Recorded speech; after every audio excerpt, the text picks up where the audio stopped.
I wanted to get back to no place like home. I don't know how I feel about it right now. She's been doing no lives. No, I thought been doing lives. Done a couple of shorts. Got the kids in the shorts, which you know how I feel about that. Negative, net negative. Don't be doing that. This one's grown up and got married. Well, I say grown up. I mean, this one's got married, or is she at prom? I don't know. Contrary to popular belief, this is what homeschooling actually looks like. Is The she term quiet? homeschooling doesn't mean It's not that I'm eggy about your homeschooling, right? It's that I'm eggy about you talking shit. HelloFresh is the easy way to. That's the problem. It's not I'm eggy about the homeschooling. It's I'm eggy about the shit you talk. Oh, I don't teach them shit. Yeah, but you do teach them shit. We seem to have a very human-centric view of the Bible. Too many of us have the idea that the world was created for us, and that is not the way that it works. The world was created for Jesus Christ. But when you have that point of view, it can be very hard for you to even consider the possibility that there may have been other creations before ours. We seem to have a very human-centric view. What? Am I being picky or self-righteous when I differentiate between pandemic schooling, aka distance learning, and homeschooling? No. Here's why.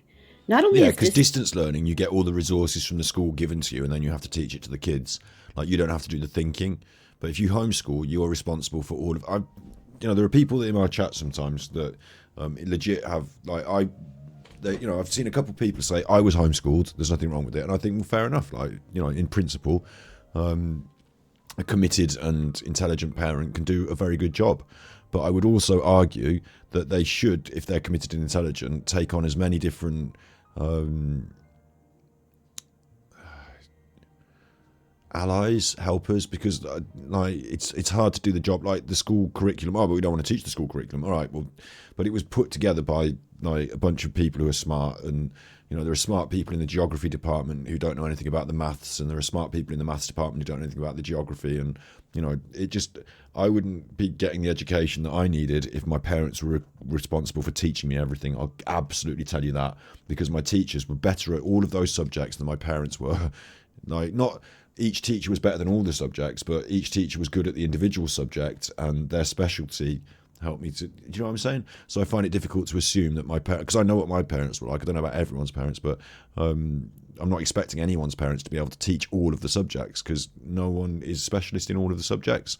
But teachers are. So you get a group of them, and it forms this school, and then your kids can go there, and they can go in all the different rooms one at a time and learn all the different stuff. Whereas you're on your own at home, so you're just going out and doing stuff. So I don't know what they learned by looking at the lizard, but they saw the lizard. distance learning not considered homeschooling by state laws, but it's fundamentally different in structure and philosophy. Cooking an egg. This one's on the floor with the books, and the other one's on. This doesn't look like there's much structure in philosophy. Do you say it's different in structure? Where's the structure? Homeschooling isn't about bringing school home. It's about embracing all that life has to offer and finding learning in everything. Right, so I'm getting it wrong. So I understand. You see, this is a fallacy, though. This is like saying I can learn it anywhere. Everything, the whole world is my classroom. Yeah, of course. But just because you saw the frog, which part of the teaching are you doing here? Oh, I might give them a frog fact. Did you know it's an amphibian, which means it can breathe in water and on land? But what's an amphibian? Well, do you know about the phyla? What's a phyla? Right, well, we're going to have problems because in homeschooling, when it's for Jesus, we don't teach evolution, so we're not going to be teaching this aspect of it. So I suppose it's a lot easier. You just say God created it, move on. But this is not what real homeschooling looks like, because number one, you're not at home. Number two, there's no schooling. This looks like play. And play can include learning, and learning can include play. It should do, both times, both ways. But, again, maybe I'm being a little ninny here, a little sillis. I also think there's something special about the socialization process, whether agreed with, enjoyed or not. It's something we all have in common as a society. So, going to school at some stage for a certain amount of time has some benefit on the group and the individual, I believe. Like, overall, I'm going to say net benefit from school. You have to work really fucking hard to replace that if you're going to homeschool. Fair enough, some people do. But I don't, like, showing me a photograph of I found a frog doesn't prove this to me.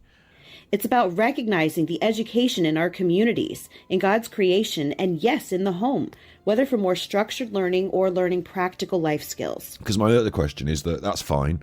Who's doing the washing up? Who's doing the cleaning of the clothes? Who's doing all this other stuff? Because there's like household chores.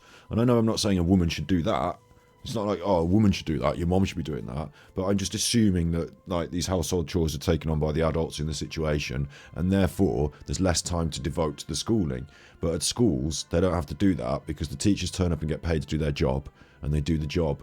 So like, and there's loads of them. So like, that's a benefit. So done properly, discovery like this is followed up research. Yeah, like you can do it. I'm not saying you can't do it, right? But what I would do then, therefore, is I would say, right, today I'm teaching my kids. I mean, the problem here with the amphibian and the frog is like, what are they teaching them? Because they don't believe, she doesn't believe frogs evolved. So how do you teach amphibious nature and what it is if you don't believe in evolution? But what I would have done is I'd have said, right, today we're going to be learning about phyla and what if for example that was the episode, and about how the different branches of evolution have happened. And what we're going to be doing is we're going to be going out, we're going to be finding some animals, and I'm going to ask you to identify something interesting about them. Then we're going to talk about where that sits and how it has become, and like, you know, work it into the lesson. So I would already have the lesson plan, and then the world would be my classroom, and we would find it, because I know what's in the world. I'm not just some fucking random person wandering around. Oh, today we bumped into a frog, tomorrow we might not.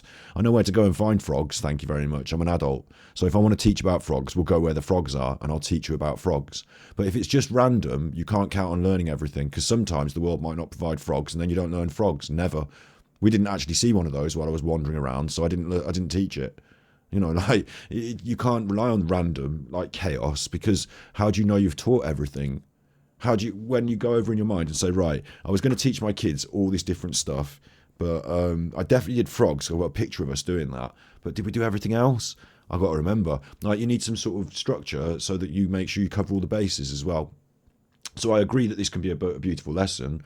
As an anecdotal lesson, it can. Some of my best lessons at school that I remember, you know, we went out, we saw this thing. I remember we did a thing about trees where we had to make signs about trees, and like we all made our own sign for our tree in the nature reserve and stuff. And like, yeah, that was good. I was involved. I was learning in different ways. And that's what real learning is like in schools.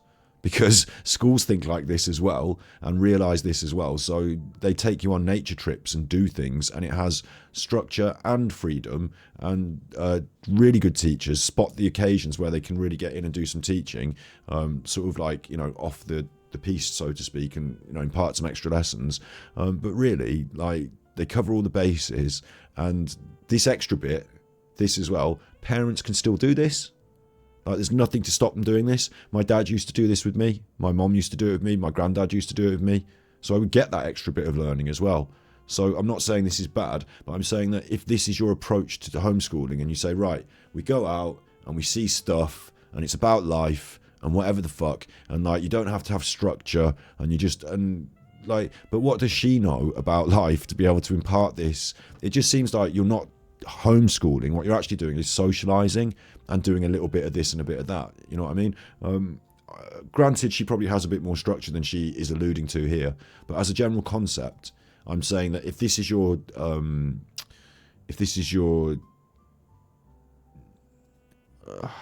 advertisement for homeschooling, I'm going to say it doesn't look good. Looks like you're going to be missing some vital aspects of schooling that you don't realise, because the things you don't know. So they're going to be out the window entirely. Like, I absolutely guarantee, I'd love to make this as a documentary. Her going to school, No Place Like Home, the person that makes the channel. I know that the problem would be who's going to school her children, but I'd like to take her to school for 2 weeks and just sit her in the lessons that these kids would normally be in, and see how much of it she thinks is interesting and novel and new, and how much of it she just totally knows. And I've seen that, and I know that. I've read the curriculum. I understand that. I wonder if that she would be surprised by the breadth and depth of the education that her children are missing out on. Do you know what I'm saying? I think she would be surprised.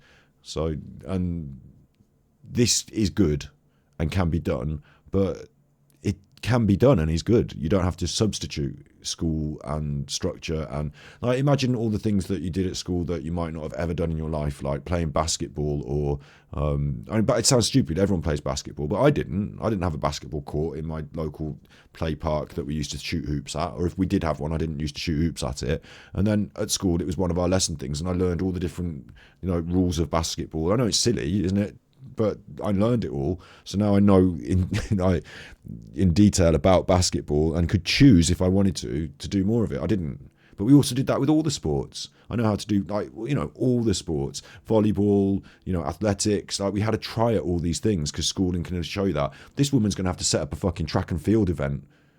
Like, she's going to have to get all the kit, all the volleyballs, all the nets, all the how's she going to do that? Oh, we can go to clubs and go to different sports. Yeah, but it was all laid on at school. It was like organised for you. Like, you didn't have to do it. In fact, the clubs you're going to go to learn about all these different sports are probably not as good as the personal education, physical education training that you can do at the school. Like, the school is the club. It does it for you. So, I think it's okay to sing the praises of homeschools that, like, if you're one-on-one, this is the other thing. If you've got one child, she's got like 4 or 5 and they're all different ages. So, like, if you're one-on-one and your child doesn't want to attend school for some reason, you end up being a homeschooler, and you do your hardest, damnedest to try and cover all these bases because you understand that and you realise that's what's missing, you can probably do a good job. But this approach, I would argue, fails the children. I've been homeschooling for 14 years. Trust me when I say that if it looked anything like what pandemic schooling looked like, I wouldn't have lasted a month. But it doesn't look like that. Because pandemic schooling, you would have actually had to do the fucking job, and you wouldn't have been able to because it would have been a fucking nightmare for you. Not at all. But instead, we all go to the beach, and what's that one doing, and what's that one doing, and who's learning what? It looks like family read-alouds. It looks like searching for tadpoles at the river. It looks like making kiffles from an old family recipe. No, in essence, to me, I argue that just looks like family life. I don't know why that's homeschooling, like, why special. Like, without homeschooling, we never went to look for tadpoles. My granddad and me used to go and do tadpoles and, like, put them in the pond and watch them grow and all that. Like, that was extra. That was life. Like, that wasn't like, because I wasn't at school, I got to learn tadpoles, whereas at school, they never got to see tadpoles. Missed out, didn't they? They missed out. What you're saying is extra playtime, no school. Schooling looks like life because it is life. Well, then that's not school. Then you're fucking it up. That's life instead. And your children are not expected. I mean, what aspects of life are they missing? Well, they're not doing a job for a start. So what are they learning? That when they grow up, they don't really have to do a job and they can just fuck about all the time. Like, then we're teaching them to be robots and work in the job market. No, you're giving them the opportunity to choose to work in that market if they chose to. But here you're failing them so they can't operate in that world because they have no ability to operate within structure. Like...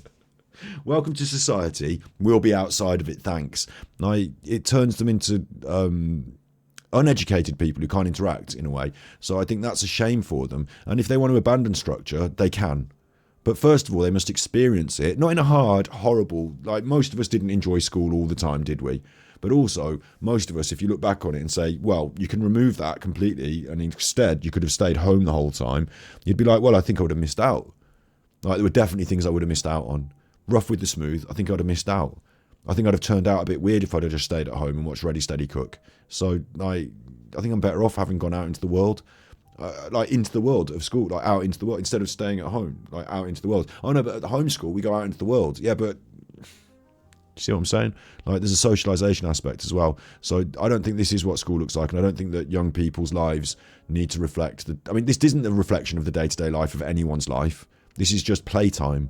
And your life can be playtime all the time, but there will be some harsh realities that come your way if that's the case. And again, I think it fails the children on the ability to understand the realities of the system that they're in. Life or not, if you want to live in a fucking teepee in the woods and that's your life, do it, I guess. But give people the choice first. Don't raise them in a teepee in the woods and say, well, over there in Ye City, people used computers and stuff and we don't know how. So, sorris. Like, give them all the chances. And okay, she's going to let them use computers, you know what I mean? But this is life. It's mundane daily life because she's got a husband who pays for her house and she goes to the church and this is life. But it's not what your kids' lives should be necessarily. It's an option for them, an option without opportunity. So I'm saying give them more opportunity, give them more of a general groundwork of an understanding in many different fields through a framework of something like a school system. And if you don't like it very much and they don't get on with it and they don't want to carry on past 16 or whatever, you know, okay, or like you find a much more relaxed school or a much more artistic school or whatever school, you know, you find the one that suits your children. But in the main, like, just saying like, fuck it, we abandon the whole thing, I'm doing it all. And I also think that like loads of nuts stuff, like, that's not going to help, is it?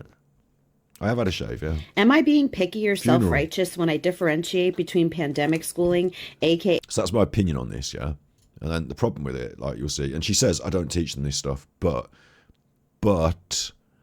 you know, she does teach. Well, first of all, we've got baptisms and okay, here, look at this. This one makes me laugh.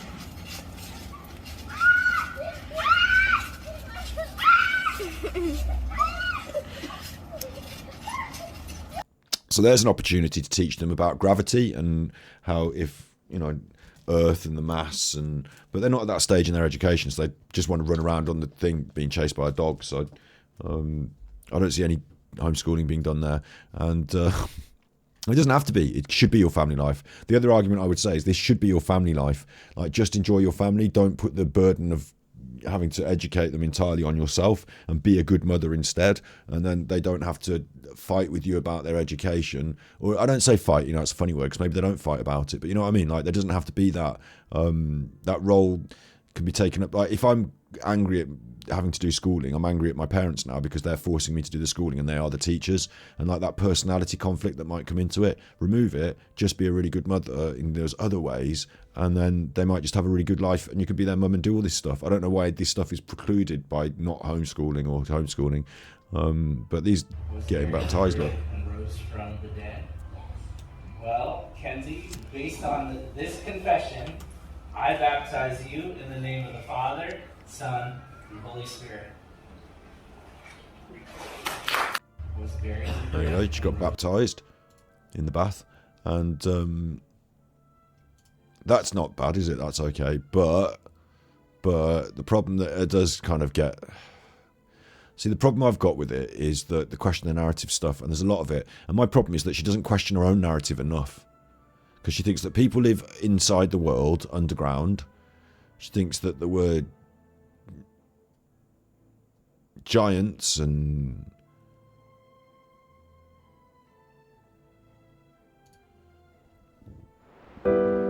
she's fully Batty Haddock, and therefore doesn't have the reason that I'm saying that she can't teach her kids anything. Hi everyone, I'm Shelley and you're watching There's For No example, Place Like Home. This will be a teaching moment, and I'll reiterate it next time we talk about her every fucking time because it gets on my nerves. But yeah. I'm back with another Question the Narrative video today, and today's topic is linked to my last several videos, and it's on this. Were these mountains mined by giants? No. Here's what I found. The mountains were not mined by giants. Okay? Are we done? Because yes, I actually went to the mountain that I've been speaking about. Well, it's local to you, isn't it? Earlier this week. So I just really wanted to share my observations with you. So we went up the mountain with the kids, and I'm homeschooling them. But at the same time, I'm doing research on whether they've been mined by giants. Now, first of all, I want to start out by saying that if you have not watched the prior videos to this one, I suggest that you do, because I'm not going to go over things that I already went over. Good. And I was just on, it was just this past Tuesday, because the side that we're usually on is just a flat trail. That we're usually on? What do you mean that you're usually on? You mean you usually go out for a walk here? So this is your usual walk. So how are the kids learning this extensive knowledge of the world if they just usually go on this same walk? I suppose we see all these different things through the seasons, and then we've done it. And in 1 year of doing the walk, we've learned all about the different things through the seasons, and then we have to do the same lessons next year? Or like, how much of the world is there out in this fucking woodland walk that you can be teaching them? Oh, there's all of biology and chemistry and physics. Yeah, but do you understand it all, and how are you teaching it? Whereas the side over here, Eggis, yeah, my There Eggis. is I feel bad for the kids. much more hiking, and I just don't usually go there as often. So this is actually where I was on Tuesday. But first of all, just so that there are no more questions about spoil tips, let me just explain to you what those are. All right. So a spoil tip is a pile built of accumulated spoil, waste material removed during mining. So that's Right. what it is. It's just waste material from mining. These waste materials are typically composed of shale as well as smaller quantities. I know what a Do spoil tip start is. to get covered in vegetation, Yes. as this one right here. And in my last video, I did talk about how the mountains in my area, I found out, are artificially seeded because nothing would grow on them. So there's this yellow plane that flies overhead and it seeds the mountains in the area, supposedly with Well, it's not because nothing will grow on them, is it? Obviously, all the stuff is then growing. It's to put the stuff on so that it grows on them. some seed that will grow literally anywhere. And that's how the mountains that The seeds that will grow literally anywhere. So see how confused she is? So are you saying this is an artificial spoil pile? It looks like a mining town that's got a spoil pile and they've covered it in rubbish and then put trees on it. And to make the trees go on it, they've seeded them. Yeah? Is that what you're telling me that you know it is, but you're arguing against? Right? And you're saying nothing could ever grow on it. that I'm going to be showing you, even But obviously stuff grew on it. have the vegetation that it has. So with that little intro, let's just get started looking at some of the findings. Well, I don't know Now, what it I is. expected to find here, Maybe I should go back and look at the first one, but like you could tell me which mountain it is so I could confirm for myself what it is. But it does look remarkably, now that you've said all this, like a fucking spoil pile, doesn't it? I mean, but then it might just be a natural geological location that looks a bit like a spoil pile. is more of the same of what I saw on this side, but on a much grander scale. Because when you look at this side of the mountain from the highway, you can definitely see it looks even more like mining rubble than this side does. And so let's just get started. I'm just But it going to go could through. be- I have tons of photos, but I think that they're all super interesting, and they really bring Like, you need to tell me where. Hang on, wait. So she's like watched the first 3 videos. So where are the first 3 videos? Which ones are they? So mined by giants, mountains or antediluvian mines. This one might be it. And that one says Lee Parkway. Maybe that one's it. I don't know if that one's it. Let's look at this one because it literally says mines. I just want to get an idea of where it is so I can just go on the internet and find out what the fuck it is and then tell her. Like, Hi everyone, I'm Shelly and you're watching There's No Place Like Home. I'm back with another question the narrative video. I think that this one might be a little bit shorter, but I just wanted to touch on something that I have talked about in the past and that my 2 most recent shorts were about. And that is the mountains around my house. Hence the topic, are these mountains or antediluvian mines? right, but you're going to have to tell me, well, if they're antediluvian, hang on. For a start, antediluvian, what does that even mean?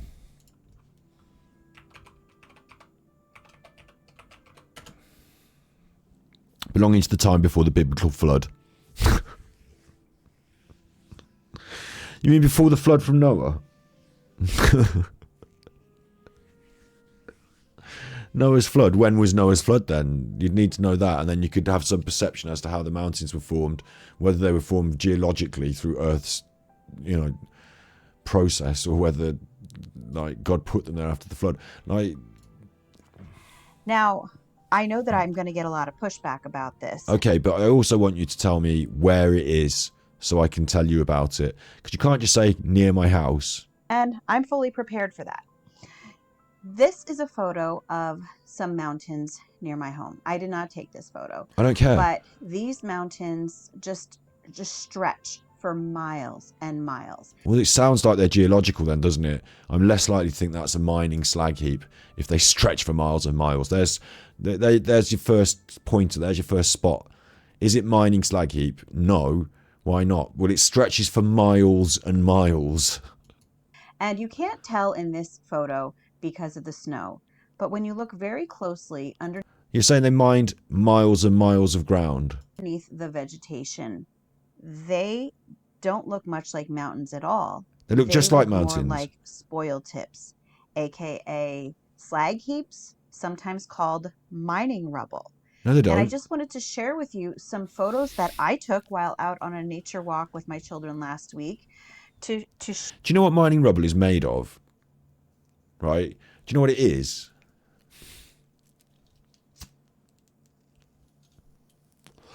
They dig up all the ground and they take out the bits they want, don't they? Like the gold, yeah? And then what's left is just fucking rubbishy bits of ground. Yeah? So what do they do with that? Well, it's the ground, so they just pile it up again. And then it's a big pile of the ground. So it's made up of all the same stuff the ground is made up on. And you're saying that this big shape in the ground that's covered by the ground, like that is the ground, looks a lot like that big pile of stuff that they have at the end of mining, which is made up of the ground, because it's a big pile shape and it's made of the ground. Right? Okay. So if only there was some way of verifying this in different... I mean, for example, with this, couldn't we take some sort of rock strata samples and see how this was composed, whether it was composed of just piled up rocks from digging up? Is there, if only there was some way of telling that and finding that out scientifically. But are we going to approach that? I mean, show you exactly why, and I want to show you the comparison. I also wanted to share some interesting information that I got at a lecture about my town that I went to this past Saturday. You're going to have to tell me where it is at this juncture. So this is a photo that I took of my son last week. Good job. And I just am sharing it with you so you can see the scale. And I'm sure that you were able to see the scale, the size of these mountains in the other picture as well. So this is actually all the way across the river. And there are mountains on both sides of the river. And both mountains have the appearance of being spoil tips and not actual natural mountains. But mountains do naturally go in that shape. And so my question is, if these were spoil tips being as large as they are, how could humans have built those?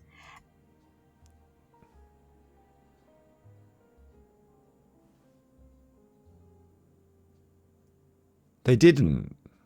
And so what we often speculate is that in antediluvian times, giants were mining the earth. They weren't. They were cutting down the enormous trees that we now see evidence of. Like, no, we don't. What some people would call Devil's Tower is actually very likely a tree stump.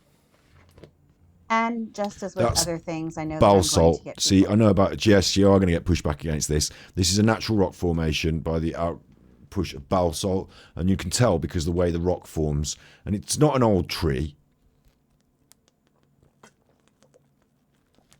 It's the structure of the rock forms itself into structure.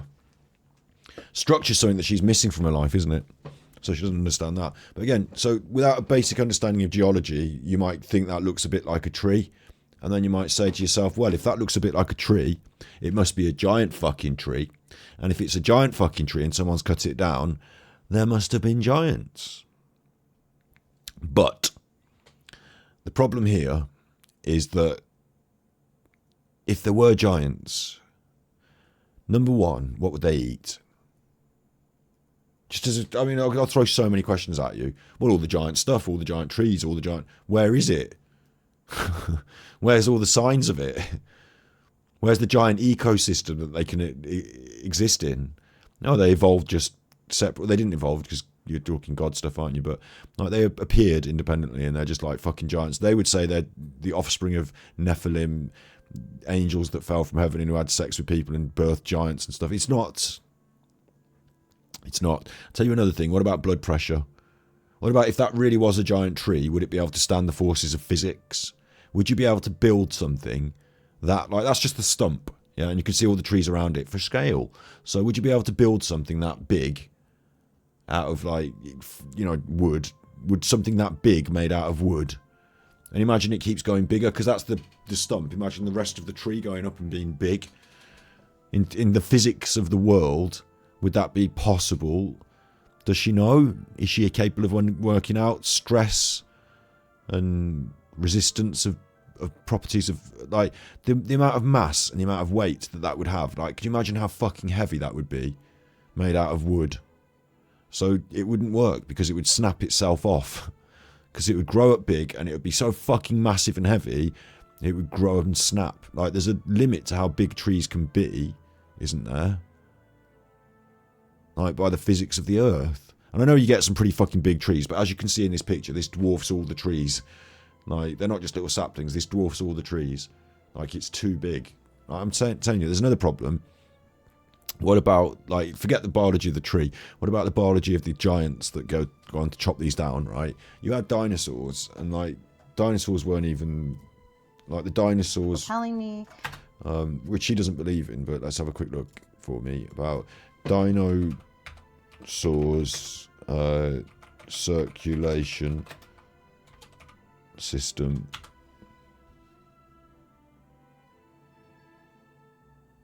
So dinosaurs must have had 4 chambers hearts to separate the high pressure from the low pressure. Like, physiology of dinosaurs, interesting. I just want to see some images to show you, like, dinosaur physiology being a lot different to human physiology, and, like, the size of these organs and stuff, and the way it works. Like, you're talking about blood pressure, and you're talking about valves, and, like, back in the dinosaurs' time, there was a lot more oxygen in the atmosphere, so there was that.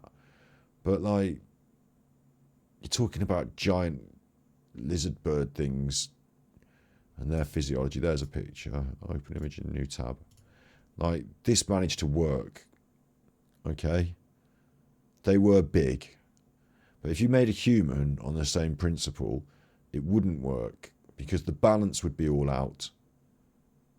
Like, you would have to change the... Like, this works physiologically because the balance is different. But if it was a human, it wouldn't work. And I'll tell you why it wouldn't work is your blood pressure. You'd be stood up, your head would be up a lot higher, and the blood would have to pump all the way up there. And then the arteries and the veins that were pumping it would be a lot bigger and wider.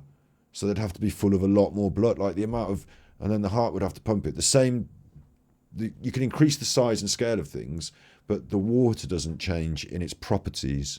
Like, the viscosity of your blood would have to change instead. Like, and then that would cause problems. Like, there's things that you can do as a dinosaur that you can't do as a human, I'm saying. And one of them is get really fucking big.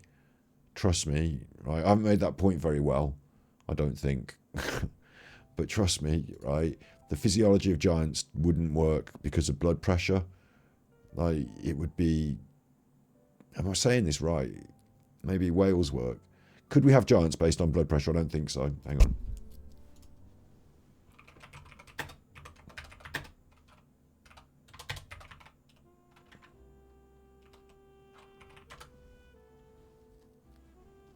It's all talking about... because we've got big animals, giant pandas. But they're not big enough. Like, that was a fucking... You saw the size of that. That was gargantuan. And the other thing is, like, bone density. Like, you notice with humans with... I'm not going to go deep into this now because I've done it before, but humans with gigantism have got bone density issues, like, because bones aren't strong enough to hold the huge frame. So eventually you can make your muscles stronger and stronger and they'll snap your bones. Like, you got problems. You get problems. This is not a tree stump. This is a volcanic rock formation Yes. made of basalt. Yes, I know the official explanation. That What do you mean, the official explanation? There's no official and unofficial truth here. You can go and collect samples.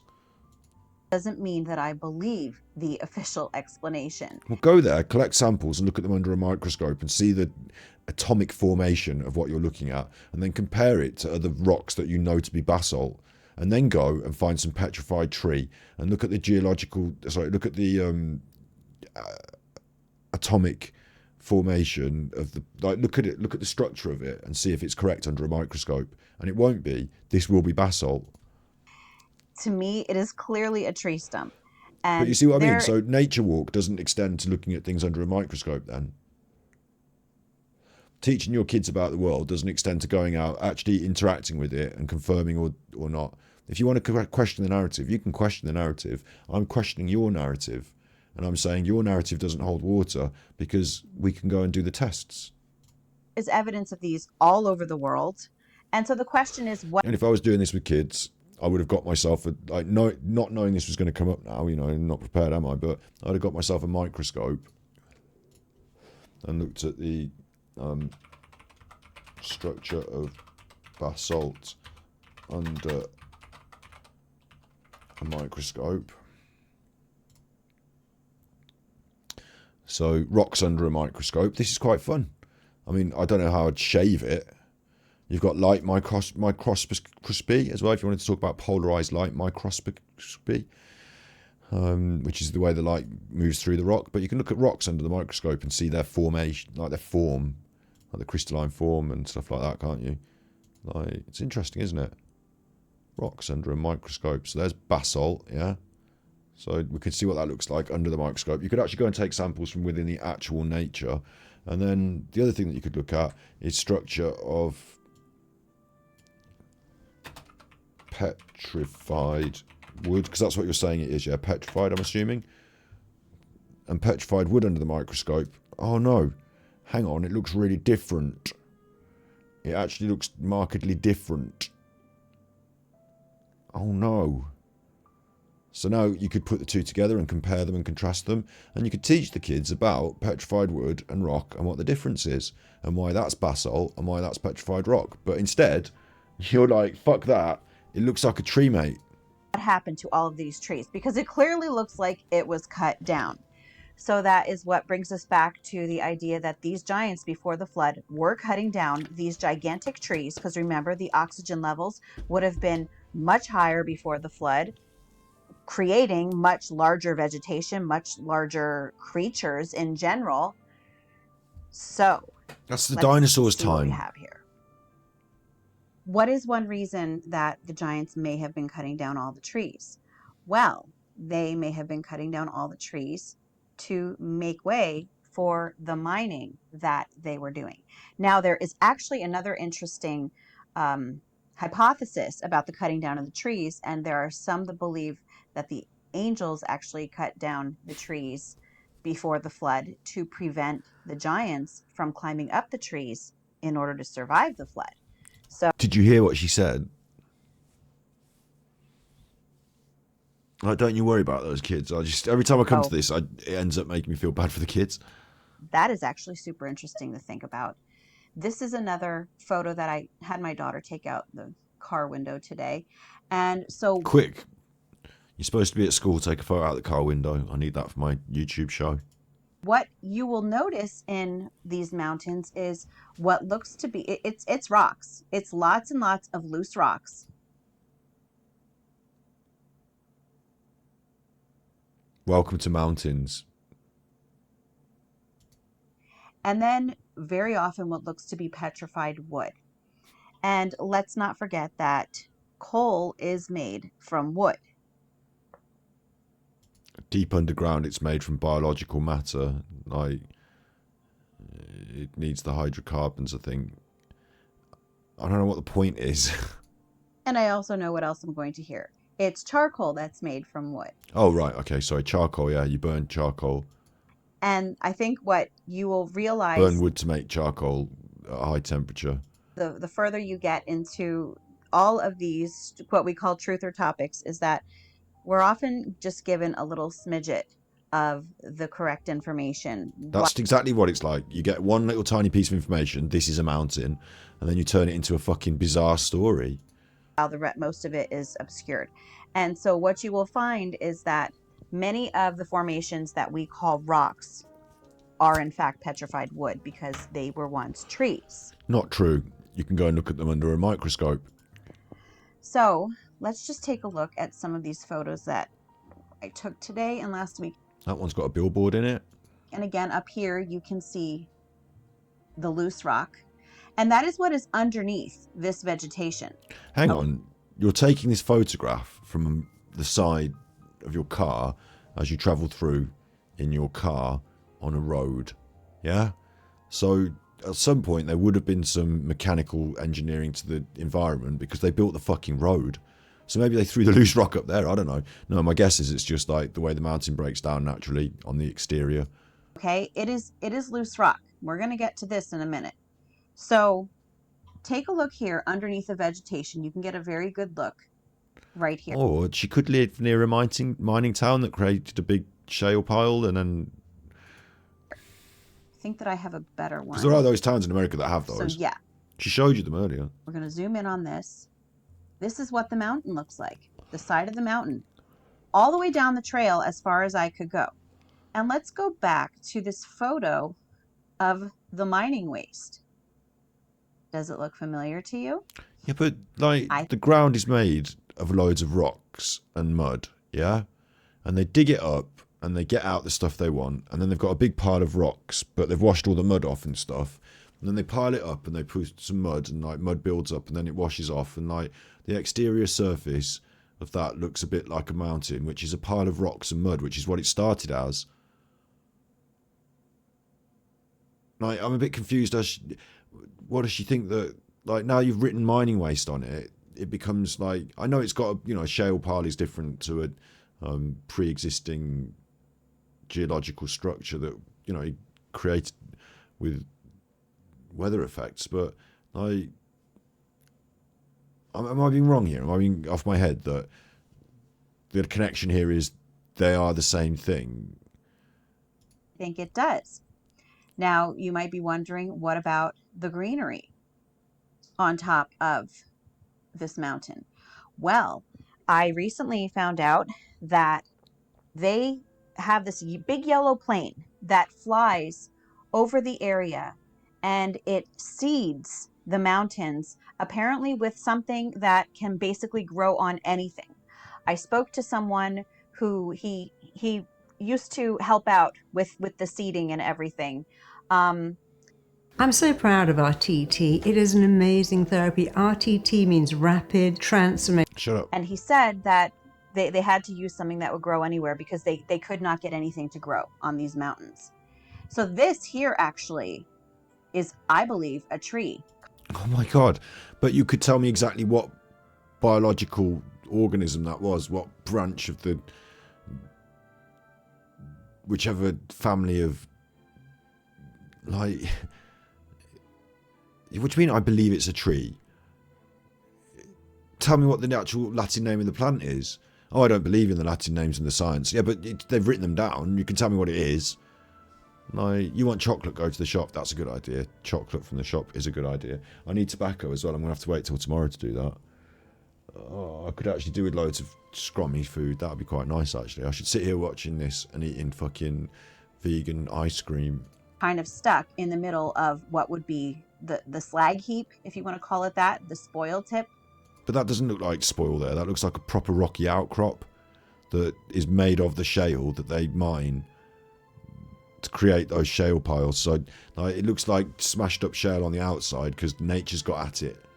Like, the wind and it breaks up and like the ice gets in and forms cracks, and then the structure of the rock breaks in those forms. Like, it doesn't look like someone's piled up a load of rocks and then they put mud on them. It looks like they are just rocks with mud on them. And again, this is something that you will consistently. And the fact that you don't know what those, like, how are you doing homeschooling? I thought, when she says I'm out to the woods with the kids and I'm teaching them all the stuff all the time. Like, we've got a picture of me and a frog. She's like, these could be trees, and I don't know what they are, but they could be trees. Do you know what I mean? Like, she won't even tell me where it is in America so that I can confirm or correct whether that's like standard vegetation in the area, whether it's seeded, how it's seeded, like seeding. I mean, seeding mountains sounds like you're starting a mountain, but seeding mountains. If anyone's in chat who can tell me if they think where she is in America, I'm going to put Midwest because I don't know what anything, it just sounds like a place, but seeding clouds apparently. Mountains. They're talking about cloud seeding. Maybe that's because I put Midwest. Wyoming and Colorado. That's cloud seeding again. For drought. Maybe she's confused.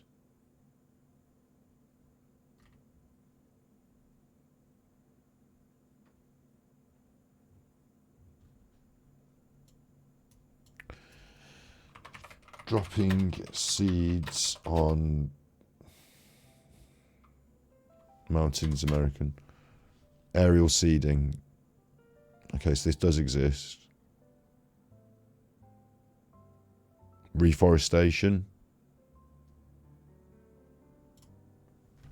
Like, why would you be doing it?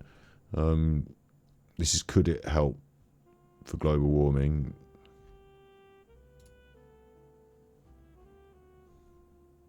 It's often used to spread grasses, vegetative cover after fires.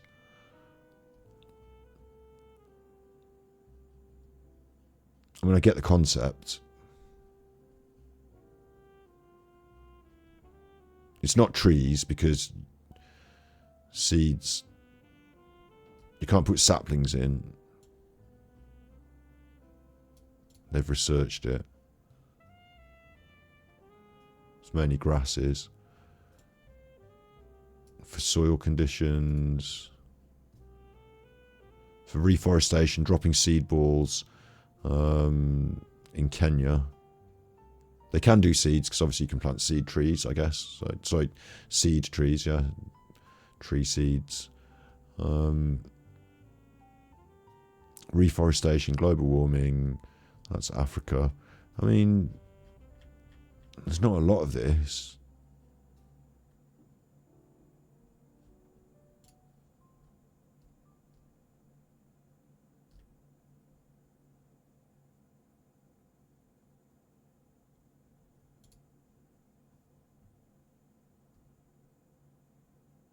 Reforestation. I mean, is it possible that humans cut all the trees down and now they're trying to reforest the mountains? This is India doing it.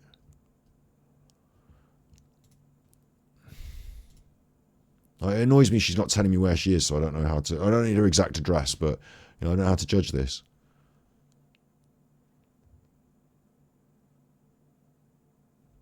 We find in a lot of these older areas, especially if we're talking antediluvian times when all of these gigantic trees would have been cut down.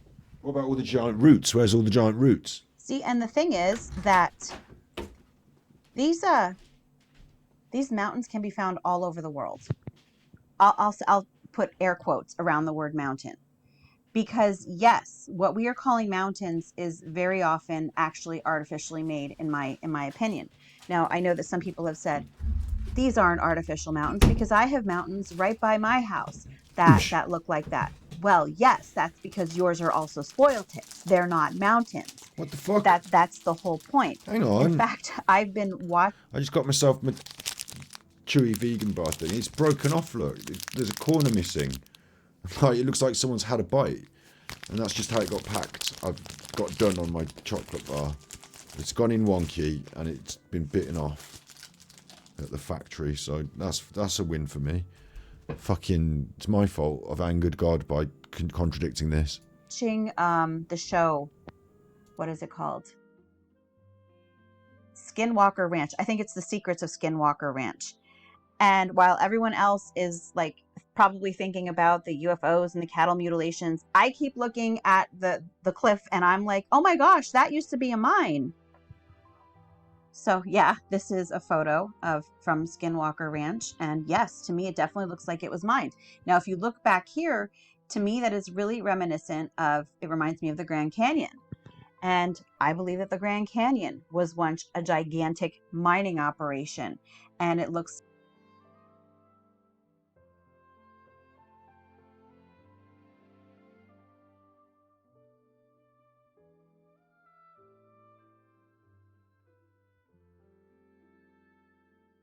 Isn't the Grand Canyon carved out by water? Wasn't it water?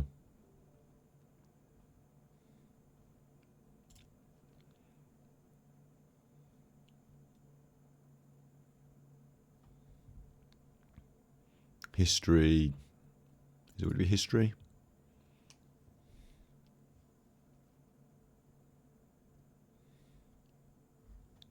Geology.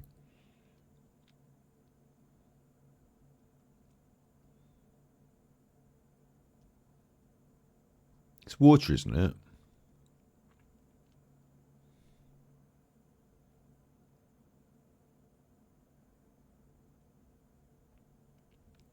Consensus is the canyon's made of multiple segments formed at different times.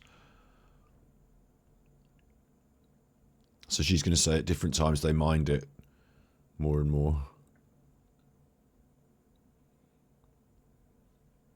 The Grand Canyon. To me, like this certainly was at some point too. Now this here is not something that you would call mountains. It's not nearly as high as what we have near our house, but I don't know. We're not told the truth about our history. So people in the past may have had better technology in order to create these huge mining rubble piles. But the way that I'm thinking, especially the mountains near my house, this is them in the background. I don't know. To me, it screams giants. And, I facetiously talked about what looked like a giant footprint on one of the trails. But I think if we take a look around us, there is... No, it wasn't facetious. I called her out on it and made a video about it. It wasn't facetious. She fucking said it. She said it was a giant footprint, and it wasn't. It was just a little bit of a water thing. It's actually more evidence Is that your actual house? to these things if we just start opening our eyes. And unfortunately, time has covered a lot of these things. No, time has created the things. Thousands of years have passed. So it's not like the evidence is going to be standing right in front of us, especially if these beings were... I can hear the geologists in the crowd screaming, the evidence is standing right in front of you, or you are standing right in front of it. Here pre-flood. They very likely would have been washed away. At least most of them. We do see petrified titans and everything all over. And yes, some of it I do believe is pareidolia. I do think that some of it just looks like, people or giants, but maybe... She's walking that back now, because before, everything that looked like a fucking giant was a giant, including this mountain that looks like it's got a nose. But turns out that, no, they're not real giants. May not be. But there are some that, to me, it's just unmistakable. Now, one thing I do want to point out. So here, these are the mountains in the background near my house. This is another spoil tip. It has the reddish color due to zinc. So this house here, my kids, whenever we drive past it, they call it the mean old lady's house. It's not even her house. It's some lady's house. She's took a photo of it. They call it the mean old lady's house. She's put it on the internet. Yeah. She's doxing the mean old lady. Long story to that. I'm not going to explain it today. And there was no mean old lady. We've never known anybody who lived there. They just call it that. But anyway, so this is a spoil. Now there's no mean old lady. Tip. And it looks like it was made from mining waste. There's our zinc mines in the area, which gives the soil its reddish tint. So we have an example of a smaller spoil tip right in front of what I believe to be the bigger ones. Now, the interesting thing that I actually found... Well, here's a question. If there's mines in the area, what are you mining? Because before it was mined. Yeah? So there was a giants there and they were mining. Whatever they took out, they didn't fucking care for the zinc. They didn't bother with that. They left it around in large quantities, large enough for us to come and mine. But then we're smaller, aren't we? So for them, it wasn't a big one. It was smaller, and we're smaller to the... But maybe there was gold there and loads of it, and they took it all, and that just left all the rubbishy zinc. But it would you'd question it, wouldn't you? If there was already a mining operation, and then you went and mined there, wouldn't the people who are mining it be going, it looks really a lot like this has been mined. This looks like it's been mined before. I'm not finding all the things I would hope in my mining operation, because this has all been previously mined. All my mining experience is pointing me towards the idea this has been previously mined. But no, instead they go right ahead and carry on with their large-scale mining operations on the virgin ground. Oh, but it's been thousands of years sitting as ground. Found out, this is a very old photograph. This railroad bridge isn't even there anymore. If you saw... moving along with the tectonic plates as ground. The short video that I just showed, like the 8-second clip, it showed what kind of looked like a chimney at the beginning of it, and that was actually the end of this bridge. Let me actually go back and show that to you. Yeah, so what you see here sticking out is actually part of the bridge in the photograph. that I just showed you. That bridge was taken down decades ago. Okay. And so while this photo can give you an idea of the vastness of these so-called mountains around us, it doesn't show you all of them. They stretch on for miles and miles. That's why we're going to... Again, an indication that they are geological formations and not mining operations. To look at some photos of other spoil tips, because yes, some of the piles can get... Like, how big are these fucking giants? Pretty high, but it is usually a single spoil tip or maybe a few. It doesn't go on for miles and miles, which again leads to the question, who made these piles? No, you're saying that other mining operations don't have miles and miles of piles, but your idea is that these are because they don't.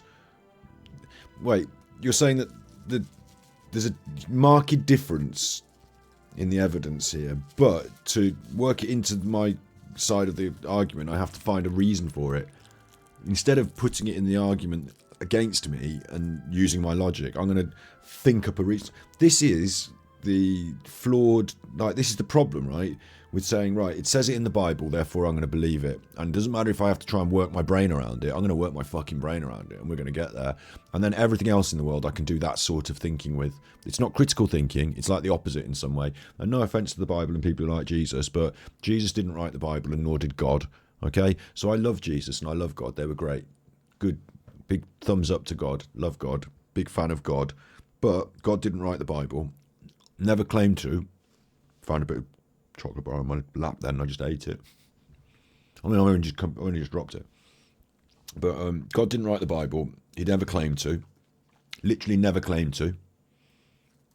Prophets wrote it in their own native tongue back then. That's the first part. Then the Jesus bit. A load of letters were collected, a load of scripts, a load of scrolls, all written by different people, all argued about, collected and changed and discarded and added to and put in. Eventually we came to a sort of point where there's one sort of cohesive unit, the Bible, a collection of books. And that got printed, reprinted, changed, translated. Like what King James did and didn't want in, went or didn't go in. Like the most latest retranslation and most commonly used, the King James. And I don't believe in the King James. Like, all right, yours is better, yeah. Like if you just have a look at, there's 30,000 changes made when King James translated the Bible. 5,000 represent differences between the Greek text and the Revised Version, with the base of the King James Version. Like there's changes, consistency, modernization, language. You don't know the old languages. Sometimes there's not a word that can be translated. Like sometimes it's political. Changes. God didn't do that. Changes. So I don't mind going on what God said, and I don't mind going on what Jesus said, but you haven't got a copy of that. You've got a copy of what people said when they wanted to change it and make it for their own reasons, and you can't argue otherwise because it's proven in history. The only way you argue otherwise is to deny the idea that history existed, which is what they do. But King James did exist. That's not, King James came after Jesus. There's no fake history with King James. Is there, or is there? I don't know. But anyway, I think King James is close enough for us to know. I think we could actually go and dig him up if you want. I think King James existed. So it just doesn't fly, does it? It's backward, weird, lazy thinking. The mountains are continuous. The slag heaps aren't. So the mountains must be a form of slag heap made by someone who can make continuous slag heaps in one very, very long, very, very miles and miles and miles. So we're probably not only giants. We're talking about giants on some sort of giant mining tractor that just goes for miles and just churns it all out like a combine harvester would churn out the chaff. It just gets churned out and carves out these rivers. Just probably that, isn't it? I mean, we can just abandon geology if you want. We just don't have to talk geology anymore because giants went out cutting it around and moving it about like a giant sandbox. Where do they come from? Now, right here, you can look. This is the road. So imagine how big a car would have been compared to this, just to give you another idea compared of how large these mountains actually were. They're big. Or are. And here is a photo of another spoil tip. And this one is actually labeled a spoil tip that has the... Much smaller. It actually started getting grown over. So you can no longer tell that it's a spoil tip. But this is one... No, you would look at that in the landscape and say, what is that artificial hill doing in the landscape? Who has built this? If you didn't know it was a spoil tip and you were an archaeologist, the first thing you would think is this some sort of, or not an archaeologist, maybe just a geologist or anyone, is this some sort of man-made structure covered by soil that's been left there for a long time? Could it be emblematic of a previous civilization? You know, you get your hopes up. If I discovered a burial mound, but there's something there, and most of us on discovery would realise that it's been there in the environment long enough for everyone else to have had a bit of a look, so they would have labelled it and put it on the map. And if it was a burial mound, it would be labelled burial mound, and if it's a spoil heap, it would be labelled spoil heap. And I can go and check it if I want, but I'd probably just trust the fucking map and not be like, everyone's got it in for us, they're changing the history, what it says on the map is a lie, it could actually be something completely different. That they will tell you. And so does she believes the fucking map, she's not questioning the narrative, she's believing it because it... Like, she wants this to be a spoil heap to prove her point about other spoil heaps. So now this one is a spoil heap. This one is not like the devil's pimple on the earth that came up as a, like, popping up of a, like, or whatever. Like, you know, it's not some random bollocks. This one actually is a spoil heap. It's said on the internet. We're going to take that as a fact. Like, how many contradictions do we need? Like, we're now just using pictures on the internet and the maps to prove it, but when you prove what she's saying is bollocks because of that, using the same technology, it goes in the bin. Is a spoil tip.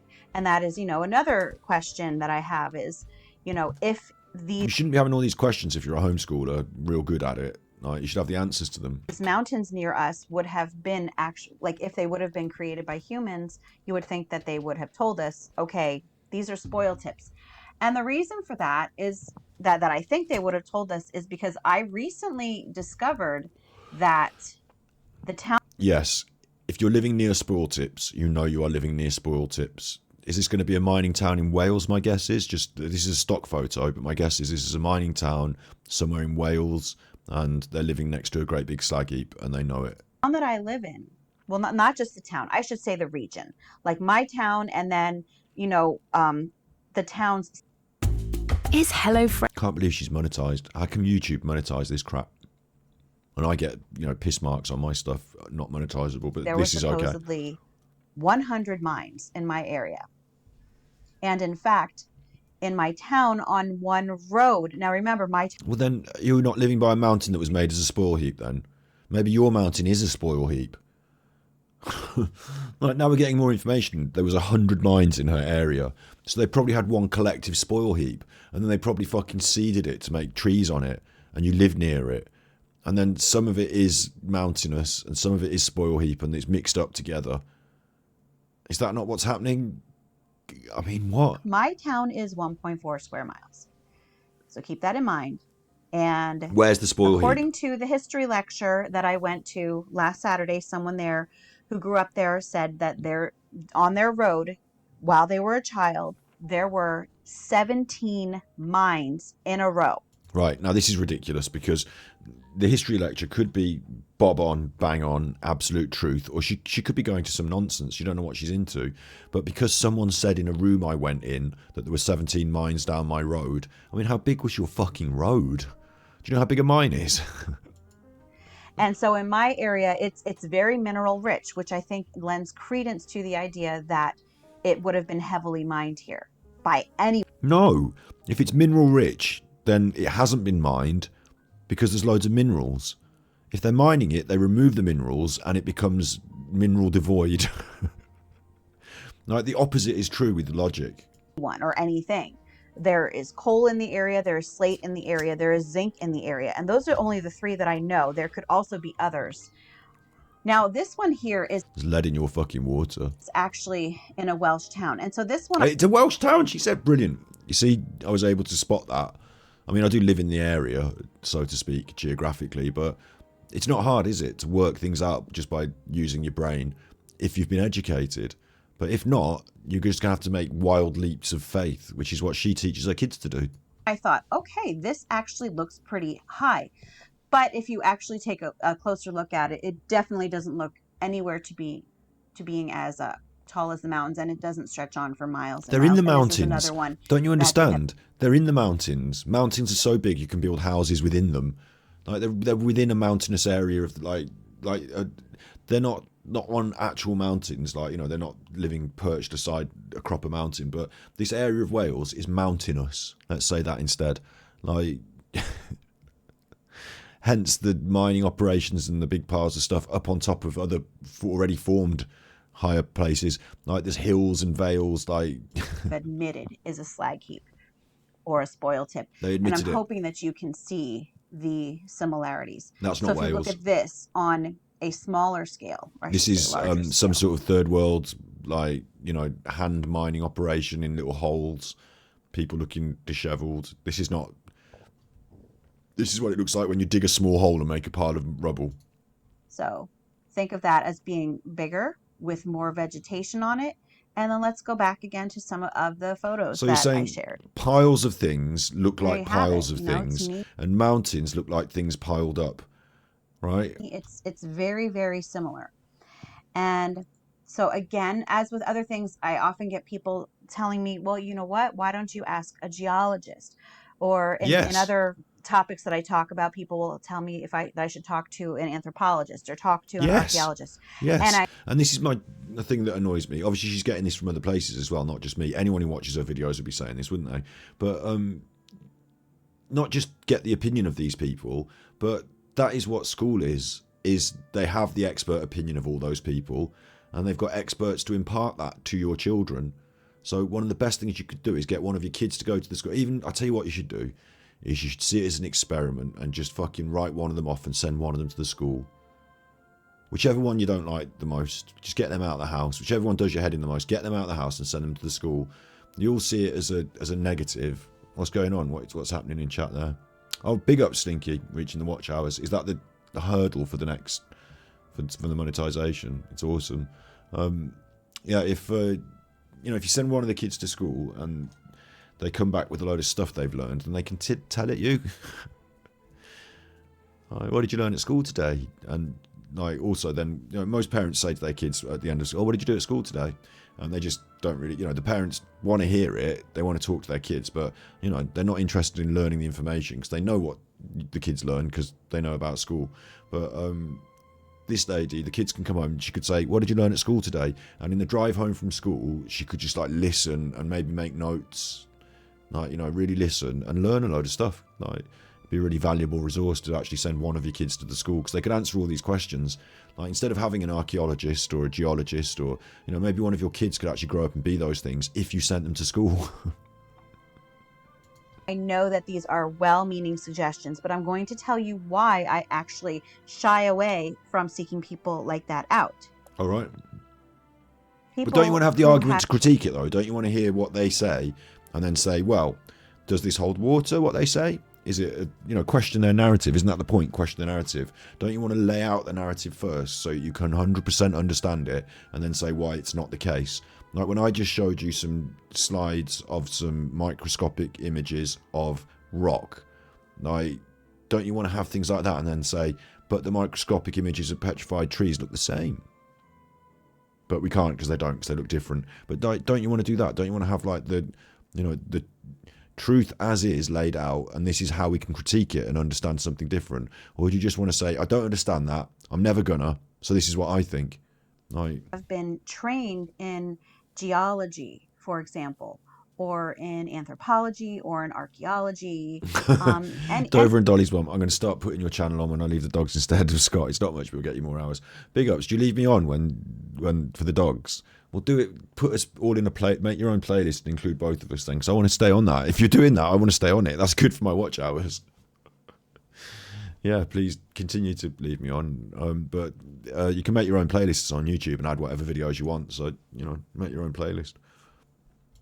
Of these sciences, when they go through university, they are told this is what this is, and they typically will accept that. No. First of all, you're starting at higher education, so there's a bit of that at the start. This is what this is. kind of accept it. But there's also the idea that you should go out and experiment and find it out for yourself that that's what it is. So I showed you the slides, but you might actually be encouraged to go out and take segments of rock and then cut little slides and then look at it in the microscope and confirm for yourself that that is what this is. And then at the end of university education, you're asked to tell us what something is. We're not going to tell you at all what this is. The point of university education is that you add to the field. So you do what's called a dissertation at the end, where you say, right, I know all about education now. You've been telling me a lot of stuff. I don't know how it goes. I know what the system is. So I'm going to find out some stuff of my own and I'm going to report back. And then if I do a good job, I get to be graduated. And that way we add to the volume of knowledge about any given subject by adding to the amount of people that are studying it. Not just that they should learn what everyone else has learned, but that they should go there. And that's the platform that we put them on at the end of university. In most academic subjects nowadays, oh, I've used it to get a degree so I can get a job in. Yeah, but some people actually continue on with and become masters, higher education, doctors in, because they just want to keep studying the thing and keep learning. And the amount of stuff that you can learn runs out. Lo and behold, we're not that special as people who went to real school. We're not that special. We've run out of stuff to learn. Well, we have. Like, there is a finite amount of information we know about the known universe, and when we reach the end of that, we seek to increase the amount of knowledge we have, and that's what people do. So as they graduate for a dissertation, they do something that to add to the field. That's the part of the point of the process of university education. And then after that, some of them continue to create break new ground in further fields. But even to create further fields, like, there are now degrees you can study in things that didn't exist 20 years ago because we didn't have the things and didn't know about them. Like, it's a bit weird the way she should say, like, just fuck you and university education. You get told what to do, so you don't know. Like, no, you get taught critical thinking and then you are sent out into the world. What you lack is critical thinking, so you don't know that's what's happening. Like, you're just making a strange assumption about education. It might be that you've had experience of education, that's how you feel it is, but it feels to me that you are ignorant and so are making up confusing statements. They take it at face value. They learn something in school or in college. And for example, an archaeology student might be told, okay, this was used for cooking and eating. Or an anthropologist might have learned this too. This was used for cooking and eating. And since they were told this by their professor, they will typically believe it because they think they have no reason not to believe it. But how did the professor come to that idea? Like, the whole point of archaeology and anthropology is not just to make statements. I found a strange item. Cooking and eating, fuck it, let's move on. But to question, how could it be used? Where could it be used? Where did I find it? Was it around other cooking utensils? Is it in the kitchen? Is it found out on the hunt? Is it part of an ornate set of jewellery? Like, is there anything about context that I can add to the rest of my knowledge by the rest of my knowledge? Like, it's just ridiculous to say, right, they just learn facts, bare facts, no brains, robots, and then you send them out into the world. Like, in fact, I feel like I'm going around in a circle now because she's like making me make the same point, but the ability to ascertain what the item is without someone previously telling you is a trained archaeologist, is a good anthropologist. The ability to read between the lines themselves and to make their own conclusions based on a wealth of knowledge and options that they can cross-reference and then bring their own bit to it. Like, she's got it completely ass backwards. Then when they go on and start working in their fields, they may find the same sorts of things and they will just automatically assume that it was for cooking. Okay, maybe so. And then what will happen is someone else will come along and say, hey, I'm also an esteemed anthropologist and I found in my field something slightly different and I'm going to critique what you've said and change the narrative, question the narrative, which is what she calls her video series, question the narrative. Question the narrative, and we do. Like, the mainstream ideas are critiqued and questioned, and that's how they become the mainstream, is because they stand up to all that questioning, and it's been happening a lot over a long period of time. But when something comes in and it's a bit new and a bit different and it does stand up to questioning itself and can change the narrative, we do, and that's okay. It doesn't mean that everything's been a lie and we're changing it completely. It means that we no longer think of that as a cooking item, but realise now that despite being found in the kitchen, it was in fact an early Amazon Alexa, and the reason it was in the kitchen was to help with menu recipe ideas and to put on music while you cook, and sometimes watch your nan on the screen, although you can't do that anymore, God rest her soul. But like, you know, and we changed our ideas about what this item was. We originally thought it was this, and then they just change it. And it doesn't mean the whole world of archaeology goes down the toilet. It just means that one item is changed, and thanks, you know, we move forward, and understanding is shaped and move forward. If we didn't have university and people doing that, and studies, and like, you know, all this stuff, then you wouldn't have any of that information, and all you would have is your fucking guess. And then your guess would stand forever, because no one is allowed to critique it, because it has to be right because she thinks it's right. So fuck you, you and your facts, you and your education can't touch me. You don't know anything, you just got told. I'm not going to get told by you. So there we are, stalemate. She must be right. Because that is what they learned. But they don't. But you're think teaching to things. So what do you mean they don't think to question? You're now teaching us that this is this, or are you just asking questions and leaving it up in the air? Like, aren't you also teaching things? How are your children learning things? question it. And that is the whole thing that we get with geology as well. Geologists are told, you know, this is an igneous rock, this is a metamorphic rock. Well, no. It's not that they're told that. It's that they're explained how those rocks come to be formed, right? They explain how they come to be formed, and then they give them a label so that you can understand that if I'm looking at this thing, I can put it in this category, and it's called a certain type of igneous rock, and it's an igneous rock, and it's formed this way. So now if I'm out in the world and I come across another rock and it has the same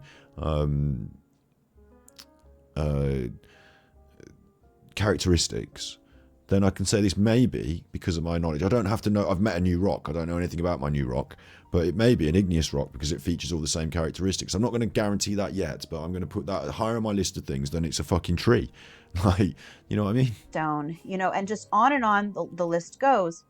And they just accept it. They're able to identify it by looking at it. They have the hardness test that they use. The Mohs scale of hardness. They can tell you specifically how it was formed.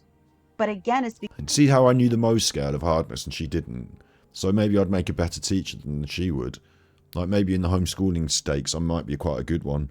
But it worries me that little details are being missed out. Because it's something that they learned in a classroom. There's no way of actually repeating that the process in order to find out if it's actually correct. And I wouldn't need to know, if I'm just jamming and talking, I don't need to have a deeper knowledge of the scale and what, how they came to it and all that. But if you're critiquing it and not teaching it or teaching it, whichever way, I don't know whether you teach that or just think it's bollocks, like the hardness scale. Maybe it comes in your materials lessons and maybe you do talk about Mohs and who he was and how he found it out or whatever. But just come on, So in essence, they're believing big up Slinky Socks, looking forward to the new series. What I believe to be very theoretical. So a lot of times people will say, and the music, if I say that something is not a rock, they'll say, oh well, it was a rock because it was tested in a lab and it came back as being an igneous rock. It was tested in a lab and it came back as rock. That's not what I suggested. I didn't think you needed a lab. I thought you could just do it out on the fly, like with your knowledge of geology and crystalline structure or rock structure. I don't think you need a lab for everything, but tested in a lab now, come back as rock. Okay, but who's entering the information into that computer to say that that's what an igneous rock is? It's not that you see what her perception of the lab is, therefore, is that the rock goes into a machine a bit like a microwave, and you press scan, and the computer just says, igneous, and then that's it. Job done. But how did the computer learn that? You told it. So now it's all wrong. But it could be that in the lab, the computer, like you put a fragment of the rock in a machine that fires a laser beam at it, and then the way the laser light scatters gives you different or photonic light could be shone at it, and the way that the light refracts differently, and is collected by the sensor device, simply gives you a data set that shows how the light is refracted off this item, and then you can interpret that by an understanding of how light is refracted off or through or something. I might be getting my science a bit wrong here, but I'm just making up an idea. I'm skirting around the idea of like mass spectrometry basically, but because you know that when you scatter light through hydrogen, it scatters in a certain frequency pattern. When you scatter light through this random object and some of it scatters in the frequency pattern of hydrogen, you can say that some of these molecules are hydrogen molecules, and then you can do that and you can sort of say what's in it. I don't know, like, there's just loads of different ways that the lab could work, isn't there? Like, and that wouldn't be the computer then tells you igneous. It would be that, yeah, I told it that this combination of atoms we label as igneous, and the reason we do is because igneous rock is formed through a process of, and like this is, but it's not like there's just people in labs just like in their white coats. The computer said igneous. I mean, I don't know. Computer said igneous. Who made the computer? So who's telling you what to say? And that, right, what I just described there is who made the computer. So who's telling you what to say? That's the problem that she's got with her perspective from the Bible, which is who wrote the Bible? Who's telling you what to say? And the problem is then we have to really critically analyse the question, the narrative, who wrote the Bible? And it's really important. And I don't care if you believe in it and think it's right and think this, that, who wrote it? Because if it's the word of God and God himself wrote the Bible, I will read the Bible till the cows come home and love it. But if it's not directly the word of God, direct, unadulterated, if it's, I heard that someone said that they said that someone else in the past said that God said this, and I've translated that from several different Chinese whispers levels of language, and along the way people had all different opinions about what God should and shouldn't say, then I can't really take it as a valid argument, can I? How do we know that the igneous rocks in the first place are actually rocks and not wood? Because we can see them forming along the different stages of their formation in the environment. We can form them in the lab. Wood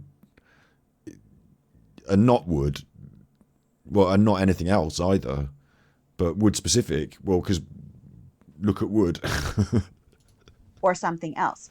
We are taking someone's word for it, and that is getting passed down the line. No. That is why I don't specifically seek out what we might call... That's what you're doing. You're taking someone's word for it and it's getting passed down the line. That's exactly the opposite, isn't it? To say that God created the earth and everything in the Bible is just what's going on and I'm going to let that be my guide, is taking someone else's word for it that's been passed down the line, literally passed down the line through generations. Whereas this is not taking someone's word for it that's been passed down the line. It's brand new critique of old ideas all the time. Like, science is about that brand new critique of the old ideas, questioning the narrative. If you really want to question the narrative, you should be a scientist and not just take it ad verbatim that the Bible says this, therefore this. Experts in the field. Because with all due respect, you're correct, Andy. Dwayne Johnson is in fact the Rock. They very often don't even think. How do I talk on and on about these subjects in this intellectual way, and you chuffers in chat are just not as... to question what they were taught. And even those who do are often afraid of possibly losing tenure, losing funding. So they just continue going with what they were taught, where sometimes they might even have these ideas that what they were taught may not be accurate. No. So, you know, a lot of times I've been talking about comments a lot, but it's the comments that spur these videos on. So it's the comments. People will say to me, I mean, I hope she watches my critiques, because I'm going to upload this one to YouTube for sure, and it's going to end up on Battery Exhausted, because my other videos on this you can find, I should say this now because it's towards the end of the video, for anyone that fucking watched, but this will be in the video, so I'll do it super chuffer. I have the main channel, the Super Chuffer channel, where I've tried to get a bit more serious recently, but there is a playlist there called Tartaria Uncovered, and it's all these videos of all this conspiracy stuff that I used to look into a bit more over there, and the characters are contained within. So she's here, Homeschool of the Gods, Giants. She's in this Truth of Homeschool. She was the first one I did, actually. I think you'll find. And then I moved on through some of these Flat Earthers and stuff. Or maybe she was the last one I did. Which order is this in? There's Jade, then Jay's version. Martin, Jade, Hidden Tech. No, she's the last one I did. She was the last one. I went through the Flat Earthers and found her. I started with Tartaria and I moved through. Did a little series on it on Super Chuffer. And now I'm going to continue to talk about them, but on Battery Exhausted a bit more rather than Super Chuffer main channel. But they're all there, look. So that's advertising for myself. Well, what are you an expert in? Who do you think you are questioning these things? And the thing is that I would rather speak to someone who is not formally trained in these sciences. I would rather speak to someone who is well read, who is curious, but who has an open mind. How do you become well-read and curious with an open mind without any formal training in any of the sciences? Like, not, I mean, do you mean no schooling? Do you mean, or no university education? Like, which level of education is acceptable to stand as a basis from which you then do your own research? And why are we discounting people who have had extensive other education? Even if, like, those people might say, I stand against that education now. Like, I've changed my mind. I've looked at it all and decided it's rubbish. But you can't say, I've not looked at it all, therefore decided it's rubbish. Like, that seems weird, but... And that, my friends, is what science wants. Question everything, yeah. Like, the problem with question the narrative, though, is that, like I say, like, some narratives are formed because people obey without question. I got it. But also, some narratives are formed because we questioned everything. And that's now that we got the answers. And that's what science is. Science has been, historically, and continues to be, a series of open-ended questions. Why does this do this? Where does that come from? What's inside this? What happens if we look smaller and deeper? What happens if you fire it off in a cannon at 1,000,000 miles an hour in a massive circle? Like, science is about questioning and then finding the answers. So, question the narrative should be applied. I represent question the narrative of her narrative. I'm critiquing her narrative, and hers doesn't come under scrutiny. It doesn't stand up to hold water. So was you being allowed to ask questions. Official narratives, again, it depends who's constructing them as well, because you've got to consider that an official narrative regarding the state of crime in the UK could be provided to you by the government in their recent figures where, you know, stats look good. Or, I mean, obviously you want to question that narrative and the construction of the narrative. You don't just want to question the narrative, but you want to question why the narrative is being constructed and whom is constructing it, who's out there constructing it, and their motivations, yeah? But then another narrative might be grass is green. Like, so do you need to question that narrative? I mean, scientifically, you can have a lot of fun questioning that narrative. What is green? How do your eyes perceive green? Is grass green? Are all grasses green? Wheat is a form of grass. It goes different colours throughout its growth process. Where does green come from? What is chlorophyll? How does chlorophyll work? Like, you know, you can go on an endless journey of questions, and it is fun. But on a day-to-day basis, question the narrative because grass is green. No, like, it's an almost sort of universal truth at this juncture that we sort of accept. And don't accept universal truths and just move on in your life. Like, question everything to the point of paranoia. No. So it's slogans like question the narrative. Like, I use them because it's her title and we're talking about it. But the truth is, like, in politics and in thinking, falling into the trap of using an old rhyme or a slogan, something that sounds right, isn't a good adage to live by, because I think, like, everything is nuance, really. So like, the idea that the problem with these, okay, so the way I'm saying this and the reason I'm saying it is the problem with these conspiracy stuff, and she's not a conspiracy theorist, she's a flat earth, anti-evolution, homeschool, anyway. The problem with all this stuff is that you make people confused, question everything. And as a normal human being with a limited level of education that is not some sort of savant, triple degree masters in technology and computer science and biology and chemistry, you know, because you're not well versed in everything. No one needs to be. We do specialise, that's good, I've talked about it earlier, but because you're not, right, and because we're all just normalish people, then being confused like this can be relatively easily achieved by getting you thinking about all different stuff that's a bit slightly outside your ballpark and a bit like this and that, and if we talk enough and confuse you enough, we spin you out enough, and then you get these people that sort of prey on that aspect of it by making money. Now, she's making YouTube money, but she's promoting her own ideas and agenda. She's caught up in it in a different way.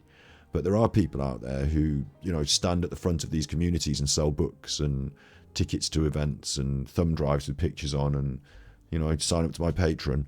And the fact that their group of people that watch them are confused and don't believe anything around them really helps play into their idea that they should provide the answer to the confusion.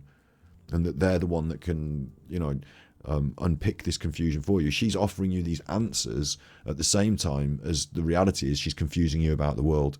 She's confused about the world. She's confusing you about it. And the only way that can all work is if she says, well, it's all fucking magic and God did it. So thank God for the answers. I'm glad that we're all set up with that. There's another good reason, ticking the box if I feel good and everything's fine and God is correct. But the truth is that it is a bit more anxiety inducing to not know everything. And we can't know everything. So the more you think about it, the more anxious you would get, maybe. This is a sort of communal truth of science. The existential crisis that people can have if they think hard and long. Like most people who learn about life, the universe and everything, at some point think, hang on, I'm just an insignificant nothing. And when I die, maybe nothing happens. And me personally, I do have religious feelings. I do have spirituality, so I'm not going to say that when I die nothing happens. I don't feel like that. But for some people, maybe I'm one of those people who have said I can't handle that, therefore I'm going to hold on to the life raft of spirituality, so I don't just lose my marbles. But most people have encountered the idea of an existential crisis in that way, through learning of knowledge. Okay.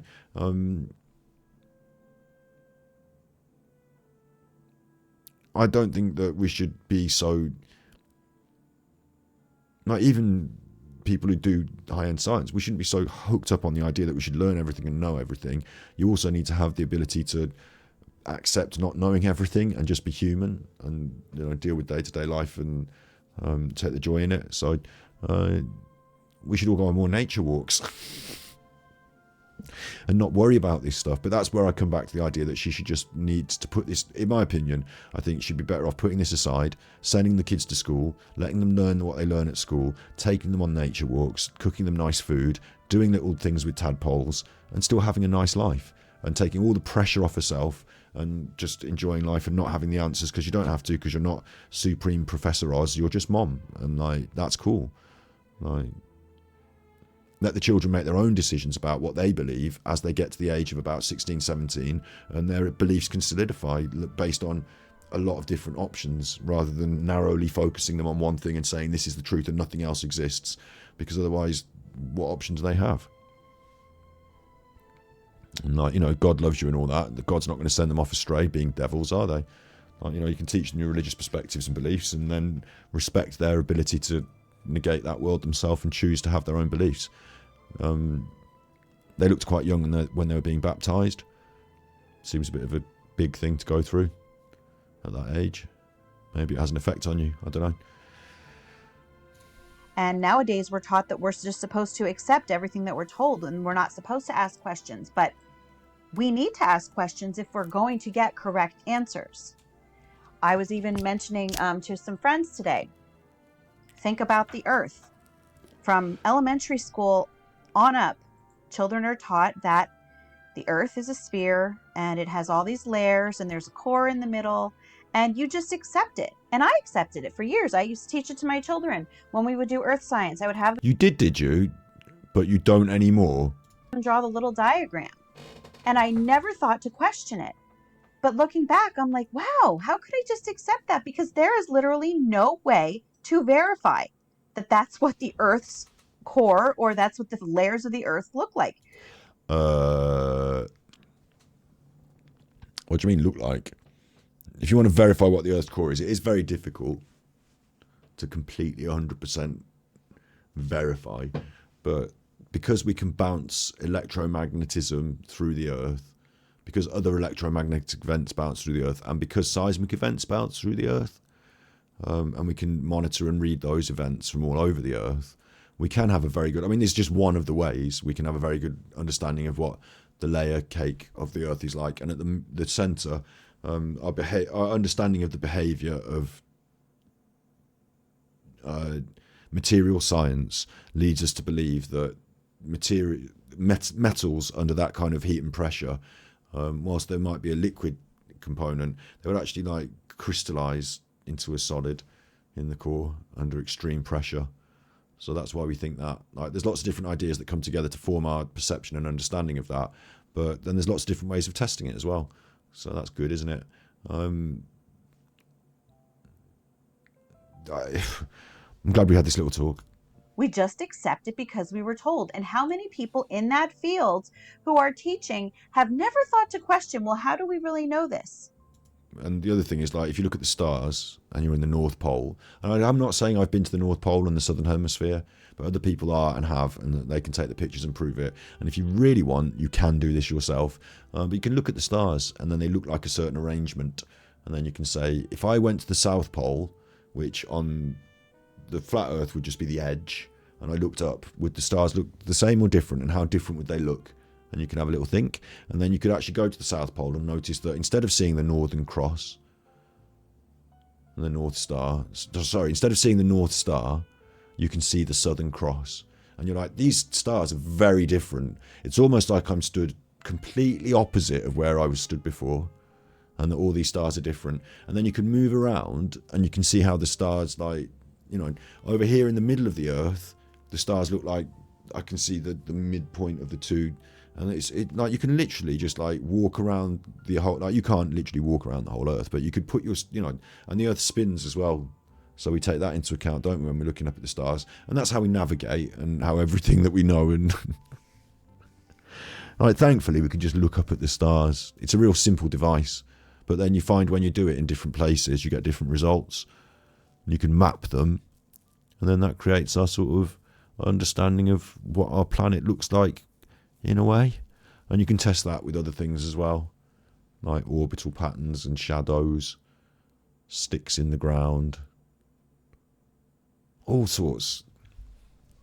So that's just a very long way of explaining why I don't just typically go out and look for people who are professionally trained in these areas, because They'll prove they you will wrong. just give you the narrative, you know. No, they won't just give you the narrative. I mean, the narrative. What's the narrative? Anything they say is wrong because it's the narrative. What are you on about? They will give you the mainstream answer, and I already know what those answers are. No, you don't. And the problem is that I don't believe them. What? So anyway, I just wanted to share Why not? I've shown you the evidence, whereas you've shown me no evidence. with you what I learned. You don't believe the slides of rock. Do we need to go out and carve the slides of rock? If that's what's needed, maybe you do. But that's what's needed for you. It's not needed for me. It's needed for you. I trust the pictures of the people that have shown me the carvings of the rock. Like, you know, I trust the ability of, like, I trust that the Chinese would say, hang on, you're lying about the rock. Like, they've got a very different government and they're politically slightly opposed to us in the West, like slightly. So I think they would expose our fake rock culture and the petrified wood truth or something. Or would we shut that down? I don't know. Anyway, it seems like all the different cultures from all over the world, when they like have these same conversations, can come to similar conclusions about material science, because despite political opposition, they have the same opinions on material science, which is weird. Like, you'd think that Hamas and Jerusalem, being at war, would not agree on the political science of rocks if there was some disagreement. But no, everyone agrees on certain basic principles. Except you on this, I suppose. I mean, I don't know. I don't know why I brought up Israel and Hamas either. That's a sorry state of affairs. And some pictures that I took, and I hope you enjoyed this. I did enjoy it. If you like this video, give it a thumbs up. Don't do that. Give my video a thumbs up, you fuckers, and watch the rest of my stuff on Super Chuffer. But you're watching on Battery Exhausted now, you will be, because I'll be uploading here. So go and buy a fucking mug. The mugs do work, because I bought one with PayPal. So get on that and buy a fucking mug, you... Just press store at the top there. Look, membership, community, store. These are buttons now for you. They're for you. I want to see you drinking out that fucking mug. All right. I want to send me your pictures on the Discord or on @SuperChuffer on Twitter, and I will picture you on the screen drinking out of your mugs. How about that?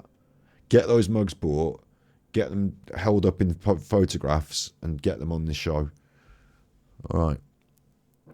Be good, my little podcast. I'm saying that now, and like, cut. That's got to go on YouTube, but I'm still live streaming now. But